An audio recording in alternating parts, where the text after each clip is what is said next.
Olá, tudo bem com você?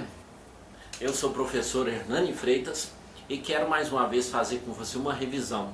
Vamos fazer uma pequena revisão sobre história do Brasil, tá? História do Brasil que é muito cobrada nos vestibulares, no Enem. É só para relembrar você, né, para te ajudar um pouquinho, aquilo que você já estudou do ensino fundamental e no ensino médio na matéria de história. Tá? Então vai ser bem rápido, não dá para aprofundar muito, mas vai te ajudar a se lembrar das principais datas, das datas mais importantes, da história do Brasil, tá? Então vamos lá. Nós começamos, é lógico, com a chegada dos portugueses no Brasil em 1500, tá? Em 22 de abril de 1500, Pedro Álvares Cabral chega com os europeus, os portugueses, né, causa um impacto na cultura e eles descobrem o Brasil, né, é chamado descobrimento do Brasil. Um pseudo-descobrimento porque nós já tínhamos milhares de índios residindo em território brasileiro, né, então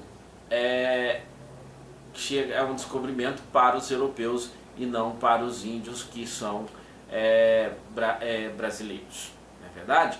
Então a primeira missa é celebrada dia 26 de abril pelo Frei Henrique Soares de Coimbra. Nós temos o Pero Vaz de Caminha, que é quem registra tudo, quem escreve tudo e manda para o rei de Portugal e toma posse, né? Mas Portugal só vai se interessar para o Brasil depois de 1530, né? Em 1534 nós temos a criação das capitanias hereditárias. Portugal só interessa depois que há uma escassez, assim diminui o lucro do comércio com as Índias, né? E aí ele elabora a divisão das capitanias hereditárias, que era doado para o chamado donatário, né? Que investiria o seu dinheiro aqui no Brasil, né? Então as duas capitanias que prosperam são as capitanias de São Vicente e a capitania de Pernambuco, tá? E os custos, né? Ele dividiu em várias capitanias. Os custos ficaram muito difíceis. E aí, com reclamações, em 1549, chega o primeiro governador geral, Tomé de Souza, chega ao Brasil, né? E funda a cidade de Salvador, a primeira capital do Brasil. Por que Salvador? Salvador é a região da Bahia, né, onde ficava mais próximo a chegada do oceano, a chegada com Portugal, né? Então, a obrigação do governador geral seria centralizar essa administração e ajudar no povoamento, na defesa do território, né? Criar as câmaras municipais, chamados homens bons, aquelas pessoas que se destacavam no Brasil, ou seja, os proprietários de escravos. Lembrando que naquela época os vereadores ou os homens bons não tinham salários, né?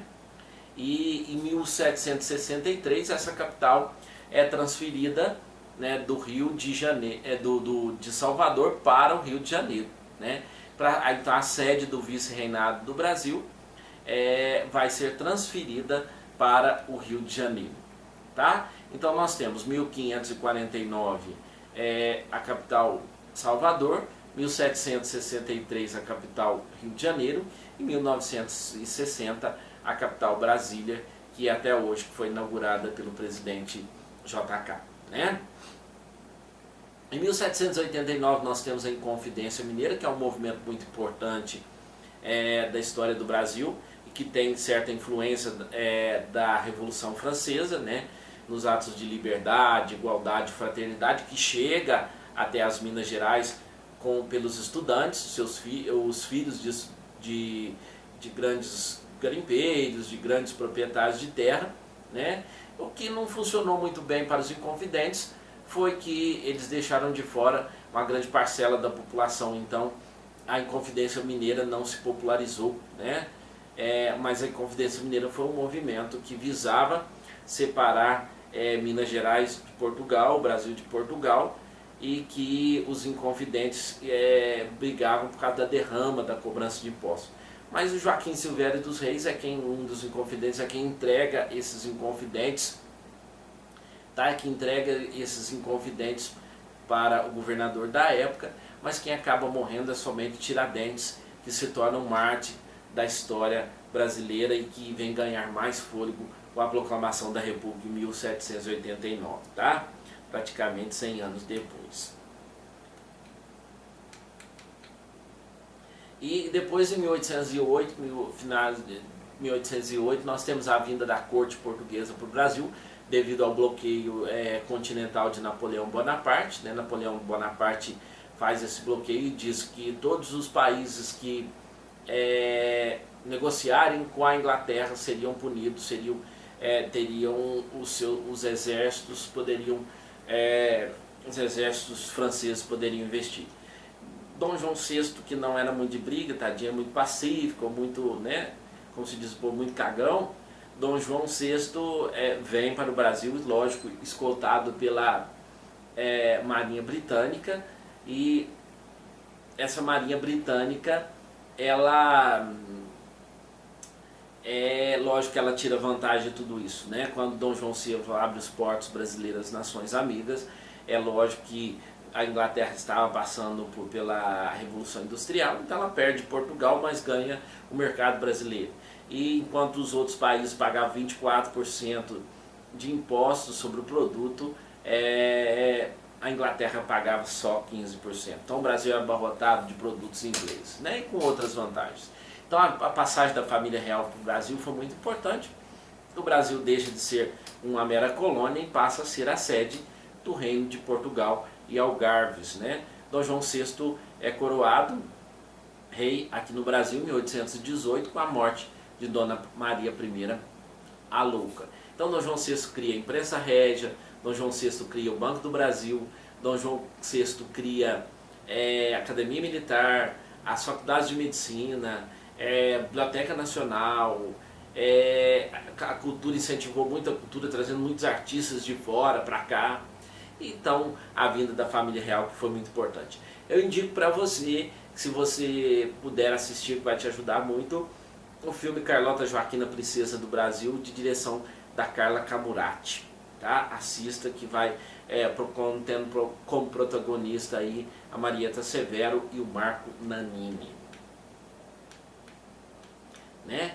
Seguindo aqui, a corte volta para Portugal em 1821, depois da exigência lá da Revolução do Porto, né?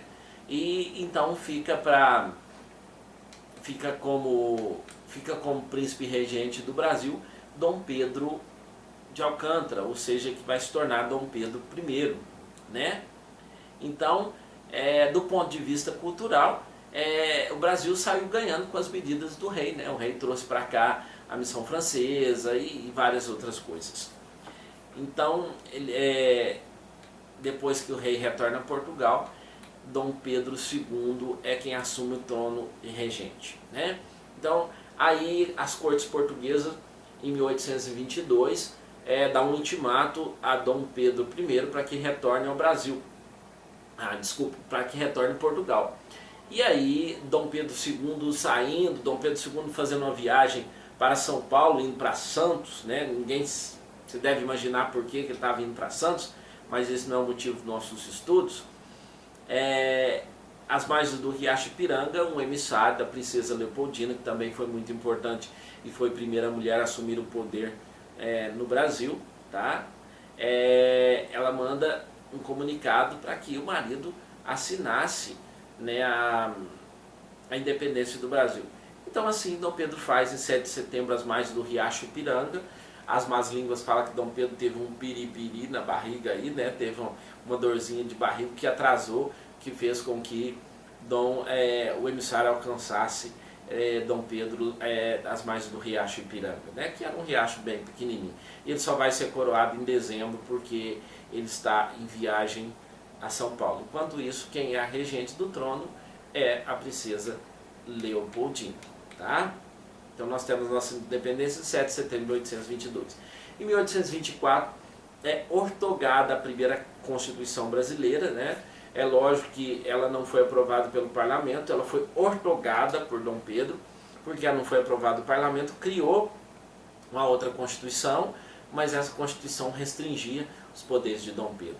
Então Dom Pedro não aceitou, autoritário como era, não aceitou. Então Dom Pedro, o que é que ele faz? Além dele criar, né,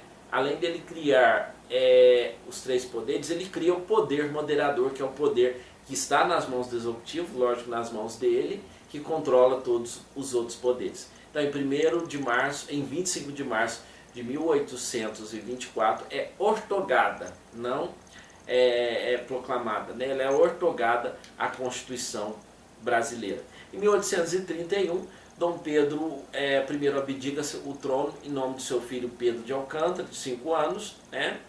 Porque ele está numa pendenga com o irmão lá em Portugal, queria tomar o trono da sua filha Maria da Glória, então ele vai embora para Portugal, deixando Dom Pedrinho aqui então com 5 anos de idade. Pela Constituição, Dom Pedrinho não podia assumir o trono brasileiro, né? Então nós temos aí o chamado período regencial, que vai de 1831 a 1840, 1831 a 1840, onde é governado por outras pessoas, né? Período regencial, Regência Trina, Regência Una, Trina Permanente, Pedro Araújo de Lima e outros que governam o país até que Dom Pedro possa completar seus 18 anos e assumir o trono brasileiro.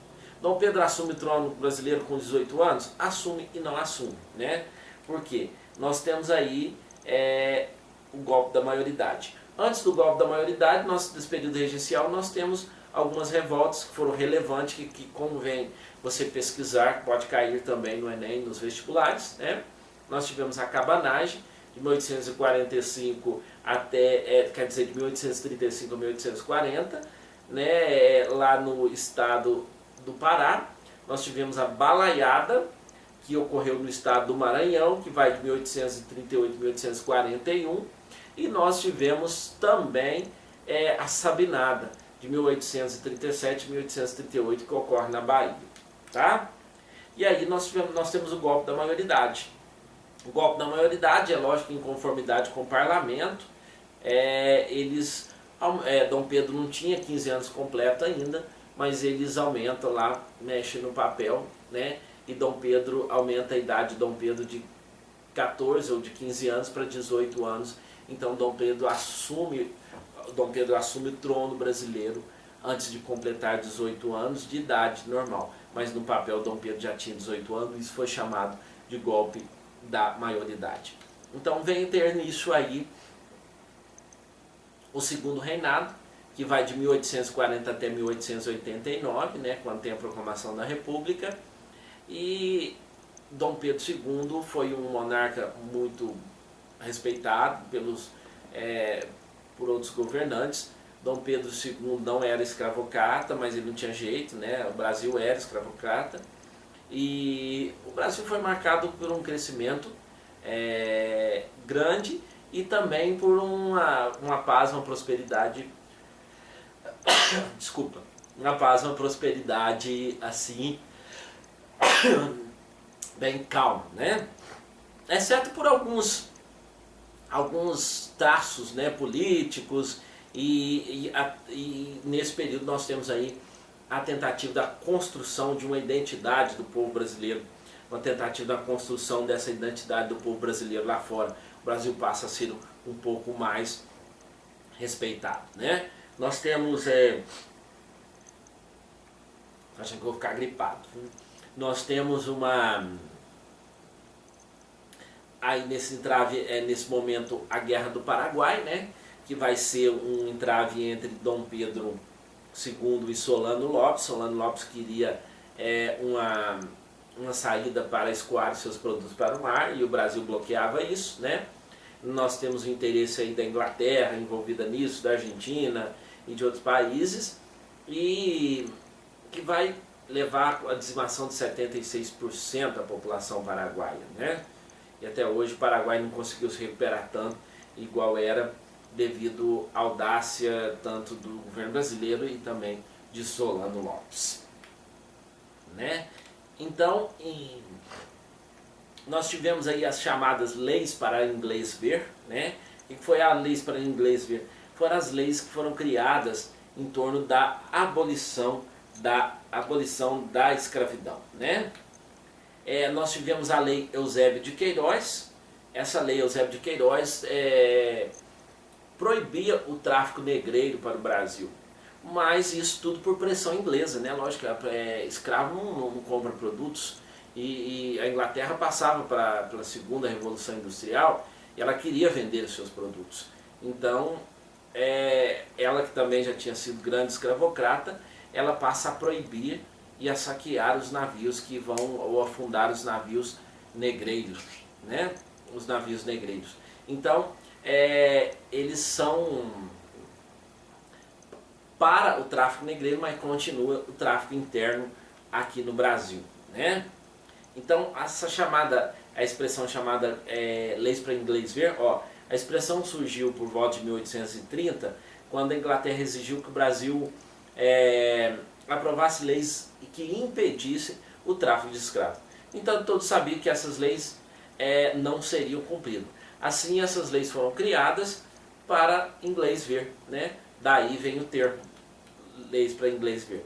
Então, nós temos as leis abolicionistas, né?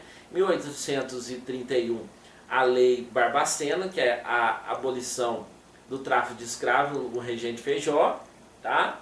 Em 1850, nós temos a Lei Eusébio de Queiroz, que vem realmente a efetivar essa proibição do tráfico de escravos. Nós temos em 1866 a abolição para os escravos aptos para o serviço militar. Eles foram aptos porque estava acontecendo a Guerra do Paraguai, né? Então, liberados os escravos. Isso foi nada mais que interesse dos grandes latifundiários, dos brasileiros, de colocar os negros no exército. Em 1871 nós temos a Lei do Ventre Livre, do Visconde do Rio Branco. O que era a Lei do Ventre Livre? A partir daquele momento, todas as crianças que nascessem no ventre de um escravo no Brasil seria livre, mas com ressalva. Ele ficaria em poder sob a responsabilidade do senhor de escravos até os 21 anos. Então, automaticamente seria escravo até os 21 anos, né? Então, mais uma lei para inglês ver. E nós tivemos em 1885 a Lei dos Sexagenários. A estimativa de vida dos escravos era mais ou menos 40 anos, e essa lei, estranhamente, dizia que todos aqueles escravos que chegassem aos 60 anos deixariam de ser escravos. E a expectativa de vida era os 40, né? Muito estranho isso, mais uma lei para inglês ver. E nós tivemos em 1888 a Lei Áurea da Princesa Isabel, assinada pela Princesa Isabel, que põe fim aos escravos, né? Que põe fim à abolição da escravidão. Porém, ela não deu as oportunidades que os negros precisavam. E até hoje ainda existe uma certa ruptura, ainda existe um certo preconceito com a raça negra aqui no Brasil, que é uma tamanha bobeira, uma tamanha idiotice, né? Já que o povo brasileiro é um povo miscigenado, um povo que tem sangue negro nas veias e um povo em que tem uma cultura graças aos negros que trouxeram para nós, não é verdade? Nós temos então a proclamação da República, né, com a assinatura da Lei Áurea. Dentro de pouco tempo o Brasil era totalmente escravocrata, os grandes latifundiários, então não conseguiu manter a monarquia no Brasil. Então, em 15 de novembro de 1888 nós temos a proclamação da República pelo Marechal Deodoro da Fonseca, né? Então o Brasil passa a ser regime presidencialista. E aí nós temos o início,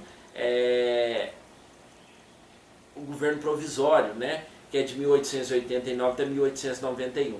E nós temos a chamada República Velha, que vai de 1889 até 1930, com o golpe de Getúlio Vargas. É a chamada da política do café com leite. Ou seja, o revezamento do poder entre Minas Gerais e São Paulo. O leite de Minas Gerais e o café de São Paulo, né? Hoje está misturado. Hoje Minas Gerais é grande produtora tanto de leite quanto de café, né? Nossa região aqui de Passos, Minas Gerais, região de Guaxupé, hoje tem a Guaxupé, que é uma das grandes exportadoras de café para esse mundão de Deus aí, né? Nós temos aí nesse período o voto de Cabresto, você pode procurar aí sobre o voto de Cabresto, né?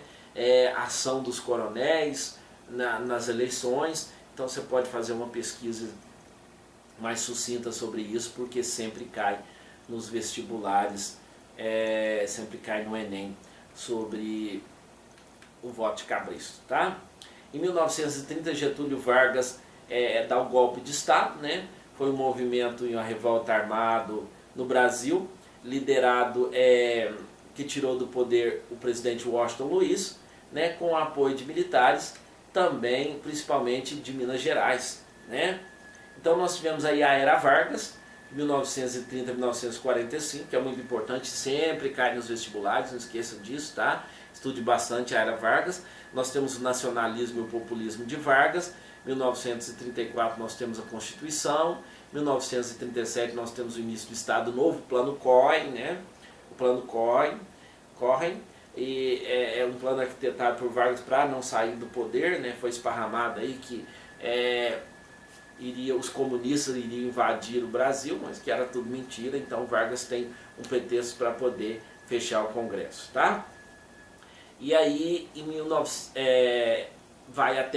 Vargas vai até a Segunda Guerra Mundial, quando tem que renunciar, em 1945, e aí depois ele retorna em 1950, eleito, e suicida-se em 1954.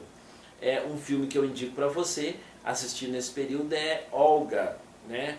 A história de Olga Benário, a esposa de Luiz Carlos Prestes. Vargas era conhecido como pai dos pobres e mãe dos ricos, né? Ele agradava a ambos. Vargas fez muita coisa. A CLT, Consolidação das Leis Trabalhistas, a Vale do Rio Doce, a Siderúrgica de Volta Redonda, a criação do salário mínimo, tá? Vargas deu um aumento de 100% no salário mínimo, coisa que nós não vamos ouvir, acredito que nunca mais, né? Vargas criou a Vale do Rio Doce, a hidrelétrica do Vale do São Francisco, né? Criou o IBGE, Instituto de Geografia e Estatística, Instituto Brasileiro de Geografia e Estatística, tá? Vargas depois cria também a Petrobras, que vai ser a Eletrobras, a Petrobras que depois vai ser trabalhada aí por JK, né? Na Primeira Guerra Mundial, o Brasil participa da Primeira Guerra Mundial, só lembrando, 1914, ainda não era o Vargas, mas o Brasil participa da Primeira Guerra Mundial só ajudando, enviando soldados, né? E medicamentos, soldados, enfermeiros, para ajudar os países aliados, né? E na Segunda Guerra Mundial, o Brasil participa com os pracinhas, né? A partir de 1942, quando alguns navios cargueiros afundados por torpedeiros de Hitler, né, da Alemanha. Então nessa o Brasil participa com a FAB, Força Aérea Brasileira, e a FEB, Força Expedicionária Brasileira, né? E tem lá o símbolo da cobra vai fumar. Então você procura saber aí sobre o símbolo da cobra vai fumar, procura saber dos pracinhas. O Brasil foi de inteira importância para a vitória na Segunda Guerra Mundial. Em 1955 chega ao poder Juscelino Kubitschek de Oliveira, né? Com o lema 50 anos em 5, ele faz aí 20 mil quilômetros de estrada, ele constrói a nova capital Brasília, leva para o centro do país, né? E o Mineirinho, né? Mineirinho de Diamantina, o Juscelino Kubitschek de Oliveira, filha da Júlia Kubitschek de Oliveira. Então, o presidente Bossa Nova, né? Que inaugura Brasília em 1960 e ele criou também aqui a hidrelétrica de Furnas, pertinho de nós, aqui em Passos, né? E JK desbravou o Brasil.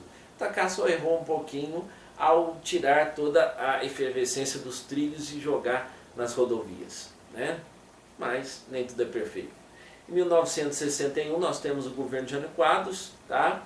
Jânio Quadros, que fica somente 7 meses no poder, é um presidente que dá um golpe nele mesmo, que ninguém entendeu por que até hoje, né? Ele manda sua renúncia para o Congresso, e achando que o Congresso não fosse aprovar, o Congresso aprova, né?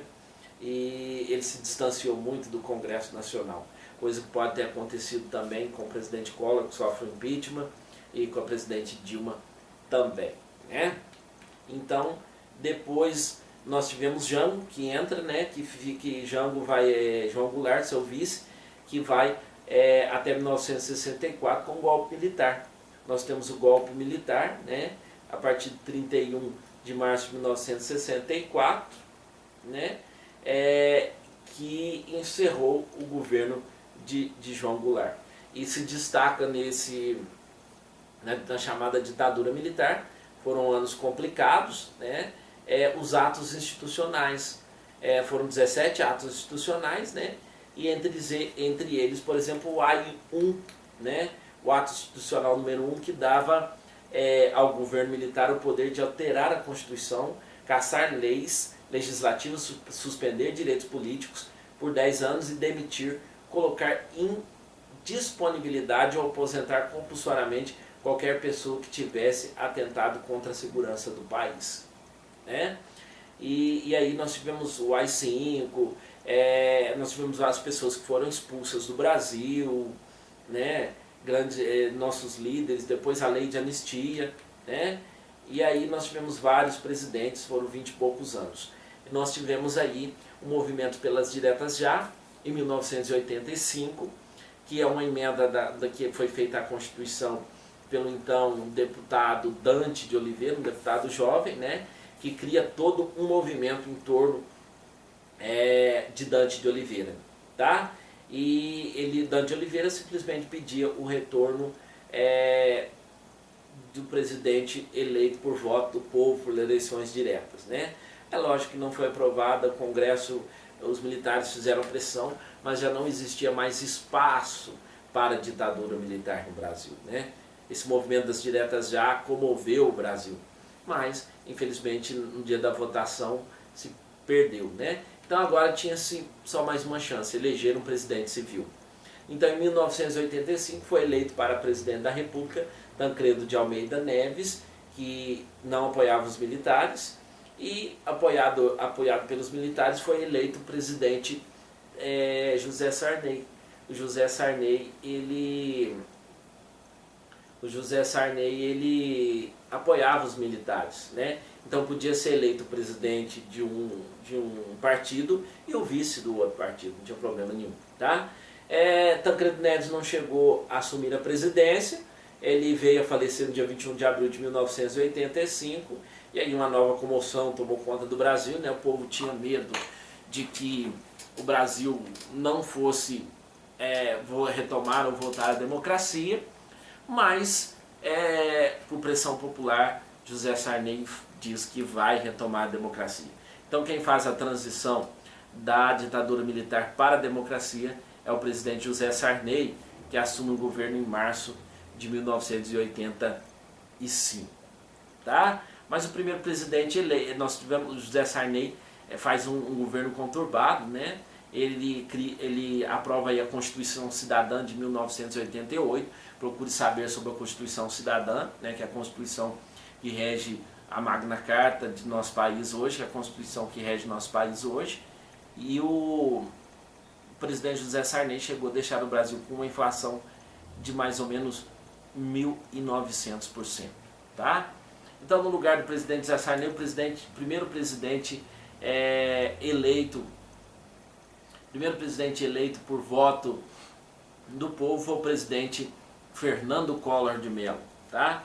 A Constituição Cidadã, vamos falar um pouquinho da Constituição Cidadã. Olha, ela se iniciou no dia 22 de setembro de 1988, convocada pelo então presidente José Sarney, e é promulgada em 5 de outubro de 1988, né? Então, procure saber mais sobre a Constituição de 88, que ela é muito ampla, é muito grande. As leis que você conhece hoje é toda da Constituição de 1988. Nós temos a eleição então do caçador de Marajás, Fernando Collor de Mello, tá? Que vai para o segundo turno com então candidato a presidente Luiz Inácio Lula da Silva, né? Então quem faz a transição quem é o primeiro presidente eleito por voto do povo depois da ditadura militar é Fernando Collor de Mello, um jovem rapaz de 39 anos que mostra para o povo que vai salvar o país, mas não é bem assim, né? Nós temos que ter cuidado com isso. E o Collor governa o Brasil somente por 2 anos, né?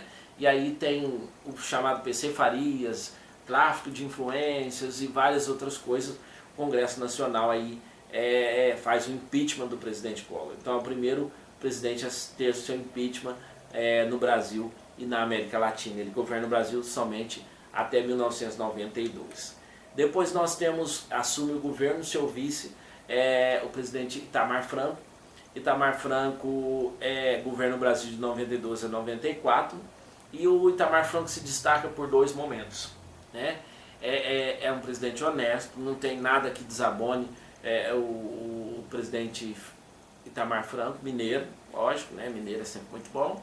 Aí ele convoca o plebiscito, está previsto na Constituição, em 1993, para a escolha da forma de governo no Brasil. O brasileiro escolhe novamente o presidencialismo. E ele cria o Plano Real, né? Criado pelo então presidente Itamar Franco e idealizado pelo presidente Fernando Henrique Cardoso. Então o Plano Real vai dar ao presidente Fernando Henrique Cardoso 2 mandatos, né? 2 mandatos. Então o presidente Fernando Henrique Cardoso assume o governo do Brasil em janeiro de 1995, no primeiro mandato, e ele consegue, antes de terminar o mandato, aprovar a reeleição para presidente, que não estava previsto na Constituição, né? Ele consegue, junto ao Congresso Nacional, fazer uma emenda, e ele então pode se eleger para o segundo mandato, que ele vai de terminado em 1º de janeiro de 2003, né? Depois de 2003, ele assume então o presidente Lula. Então, o segundo mandato do presidente Fernando Henrique Cardoso é conhecido pela mudança, pela melhoria da educação, pelas leis de diretrizes e bases da educação, né? Criada em 1996.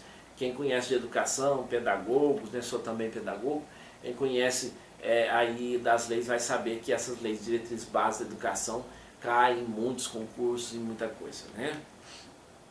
Então depois nós temos o presidente Lula, o governo Lula vai ser 2 mandatos, de 2003 até 2010, né? A administração do governo Lula é conhecida porque o governo Lula tirou milhares de pessoas da linha da pobreza, porém foi marcada por casos de corrupção chamado mensalão, né? E disso Lula conseguiu reeleger a sua sucessora, a presidente Dilma Rousseff, que assumiu a presidência, a primeira mulher brasileira a ocupar a presidência da República, né? Dilma Vana Rousseff assumiu o cargo de presidente em 1º de janeiro de 2011, após derrotar o candidato PSDB José Serra, né? E ela passa a sua reeleição em 2014 e garantiu o mandato até um segundo mandato presidencial em 1º de janeiro de 2015, que termina com seu impeachment, né? Muitos chamam de golpe, muitos ainda uma incógnita para a gente, né? Que acontece o impeachment em 31 de agosto de 2016. Então quem assume o governo então o atual presidente Michel Temer, que está exercendo a presidência nesse exato momento, né? E que deixa a presidência no próximo ano, em 31 de dezembro, nesse ano, em 31 de dezembro de 2018. Então, nós tivemos aí escândalos, estamos tendo outros escândalos agora no governo Temer, né? Estamos tendo uma eleição acirrada, um momento eleitoral acirrado. Então espero que tenha ajudado a vocês, né? Refletido um pouquinho sobre a história do Brasil, e fiquem atentos às atualidades, né? Fique atento ao que está acontecendo no seu país, fique atento ao desenvolvimento econômico e geográfico do nosso país, que tudo isso cai no vestibular e no Enem. Lembrando que história hoje não é uma história decorada, mas é história crítica, né? Aquela história que você tem que interpretar, você tem que realmente conhecer a história para poder conseguir sair bem no Enem, no vestibular e nos concursos, ok? Espero que eu tenha ajudado. um joinha para você aí. Tudo de bom e até a próxima oportunidade. Um grande abraço do Hernani Freitas. Tchau, tchau.